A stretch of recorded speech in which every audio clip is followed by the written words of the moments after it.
There is a new episode of the DJ's Aviation podcast available on all streaming platforms. Do go check it out on Spotify. As airlines look towards the future, an essential part of this is reporting their financial results, load factors, and more for the financial year.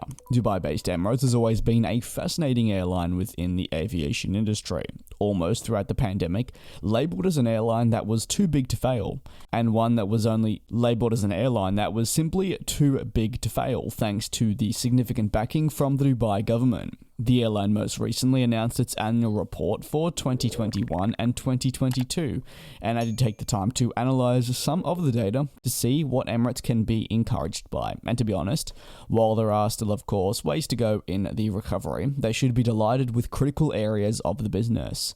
For Emirates specifically, they saw revenue sit at US $16.1 billion, and this was up a staggering 91% over the previous year when it was around US $8.4 billion. It means that thanks to everything, they've also managed to reduce their loss from $5.5 billion USD to $1.1 billion USD, a great decrease of 81%, and further indication they're moving in the right direction to hit profitability shortly. Passengers carried is where the airline also saw a staggering increase, with thanks to numerous flights, aircraft and more all returning to the operations at Emirates, meaning they were able to carry 19.6 million passengers, up from the 6.6 million for the year prior, which is again a 199% increase year on year, a significant boost for the carrier, and one that highlights just how recovery has been moving forward for them in a positive way. As for the seat factor or load factor to match the passengers carried, this increased 14.3% points to 56.8 in comparison to the 44.3% of the year prior.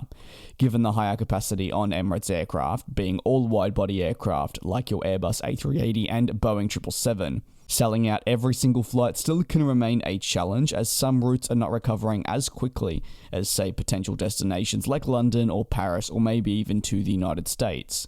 Focusing on their cargo carried, it was at 2.1 million tonnes, increasing only 14% on the 1.9 million for the financial year prior. Probably one of the slower growers, if you will, but this does stay in line with the freight market widely, which didn't occur the same fortunes as the passenger sector.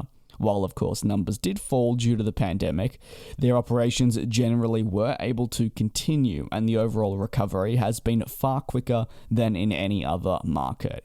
It means for those airlines and or groups, should I say, with a freighter offering, well, they've been able to reap some rewards while maybe their passenger numbers tumbled during the pandemic. The chairman and chief executive of Emirates said this year we focused on restoring our operations quickly and safely wherever pandemic-related restrictions eased across our markets. Business recovery picked up the pace, particularly in the second half of the year. Robust customer demand drove a huge improvement in our financial performance compared to our unprecedented losses of the last year, and we built up a strong cash balance. Now though, it's over to you. What are your thoughts on the latest at the Dubai-based carrier reporting a pretty strong year, and of course only hoping this will be continuing? As I mentioned at the beginning of this video, there is a new podcast, so be sure to go check it out for my experience on board Qantas's business class product. Until the next video, I will see you next time.